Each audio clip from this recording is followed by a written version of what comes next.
Hello and welcome to the fifth installment of my student teaching video blog.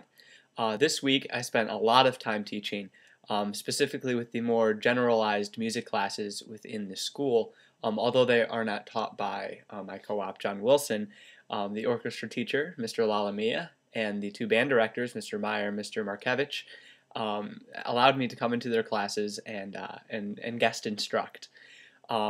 I've been teaching Mr. Lalamia's AP Theory course, which of course prepares the kids for the Advanced Placement Theory test in May.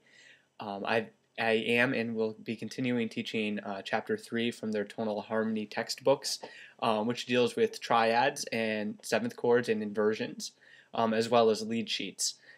I'm also teaching the two sections of Music Workshop, which is a course within the department's offerings that offers music history and a brief glimpse into the beginnings of notation and music theory for kids that are in both the performance ensembles and those students who may not be involved in any of the musical activities but need to fulfill their arts course requirement.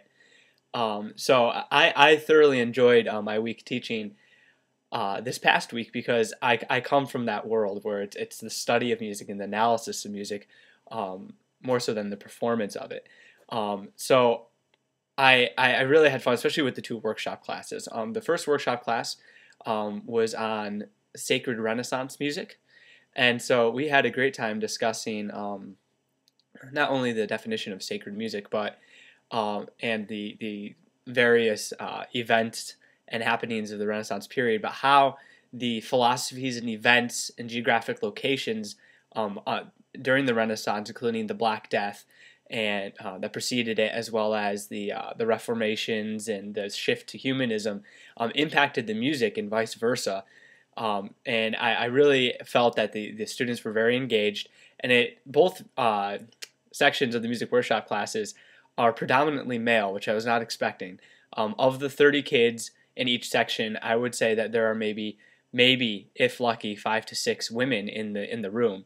And out of those males, most of them are either not involved in music in school, or if they are, it's with one ensemble and they may not know how to read music, or they know how to read music but they don't know much about music history or advanced music theory. So it was fun because I got to relate the content of the course to the students' own worlds that they plug into every night before they go to bed or on the bus with their iPods. So we talked about how Josquin des Prez was the Kanye West of the Renaissance, and the very parallel structures of artists like John Dowland and Bob Dylan. We also talked about the impact of historical accuracy on performances and how we think about music, and we did this with a discussion after watching Sting and Edin Karamazov perform a John Dowland song after listening to John Dowland, and talking about the various historical inaccuracies and whether they were offensive or simply a reimagining of the Renaissance time period by Sting. So I think it was a very critical pedagogical class, and we centered around the students' world, and it was something that I think added value to what the students were learning, rather than, this is the content, and a year from now you're going to forget everything you learned in this classroom because it doesn't relate to you. The other section was a section that I was a little bit wary of, just because the material I was teaching, which is beginning notation like treble clef, bass clef, the letter names of the staff, is a little dry and very abstract from your common 14-year-old who maybe fiddles around with a guitar and is looking for bandmates. So I was a little not anxious, but I was anticipating this class a lot, and I think what I did with them worked out very well. Rather than focusing on the content of drawing a treble clef and making sure it looks correctly and whatnot, I focused on the overall importance of notation and being able to read and write and being musically literate as the focus of the lesson. So together, the students and I constructed a definition of literacy and then of musical literacy. And we actually, this was a class that I had observed the students barely talked at all during the class. They were not although some of them were engaged, they were not participant. And through this discussion, we were having a very heated debate about whether music literacy was essential or not, and whether artists like Jimi Hendrix and the early Gregorian monks and Louis Armstrong were less of a musician because they didn't know how to read music.